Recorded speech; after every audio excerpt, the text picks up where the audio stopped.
आर्वी विधानसभा मतदारसंघातील समस्या मांडत काजळी तालुक्यातील कारंजा घाडगे या गावाची निवडणूक झाली। जनतेनेच तुम्हाला खासदार आमदार संविधानिक ही पदवी दिली, परंतु आपल्या माध्यमातून शेतकरी शेतमजूर करिता आपण कधी निर्णय घेणार? काजळी गावालगतच्या नाल्यावर पूल होणार की नाही हा प्रश्न उपस्थित झाला आहे। 3 वर्षापासून सतत जिल्हाधिकारी आमदार खासदार यांच्याकडे वारंवार निवेदन सादर करून सुद्धा शेतकऱ्यांचे प्रश्न काही मार्गी लागले नाही। या कृषी प्रधान देशांमध्ये शेतकऱ्यांचे प्रश्न अत्याधिक प्रलंबित का आहेत असा प्रश्न येथे उपस्थित झाला आहे। 75% शेतकऱ्यांनी काजळी गावालगत असलेल्या धामणगाव बंधन रस्त्यावर छोट्याशा पुलाची मागणी केली होती। या मागणीसाठी शेतकरी शेतमजूर पूल निर्मितीची वाट बघत आहे। आता फक्त आंदोलन करण्याची वेळ येणार का हा प्रश्न निर्माण झाला आहे। सामाजिक कार्यकर्ता रोशन वरठी यांनी आंदोलनाची चेतावणी दिली आहे।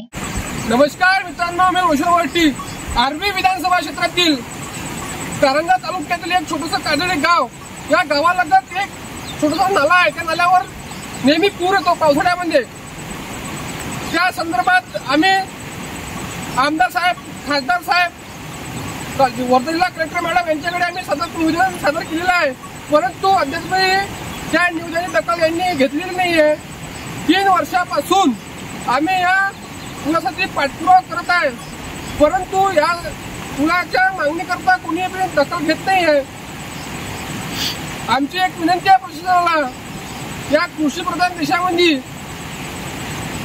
या शेतकऱ्यांची तुम्ही एक सहसा पूल बांधू शकत नाही। एक मोठी खंत आहे। निवडणुकीच्या काळात तुम्ही जनतेपासून मतं घेता, घरोघरी येता, आम्ही हे करू आम्ही ते करू असे खोटे आश्वासन देता। आता तुमचे आश्वासन गेले कुठं? आणि ज्या खासदारानं आमदारानं जे आम्हाला आश्वासन दिलं तर आम्ही या लवकरात लवकर पूल करू, 3 वर्षापासून तुम्ही झोपले आहे का? हा आमचा प्रश्न आहे तुम्हाला। तुम्ही या पुलाचा निर्णय लवकरात लवकर लावला नाही तर आम्ही या पुलाच्या संदर्भात आम्ही आंदोलन करू, हीच माझी विनंती आहे। या व्हिडिओच्या माध्यमातून तुम्हाला सांगणं आहे की लवकरात लवकर याचा तुम्ही या संदर्भात तुम्ही मार्ग काढावा, हीच नम्र विनंती। अश्विन शहा, विदर्भ न्यूज, वर्धा।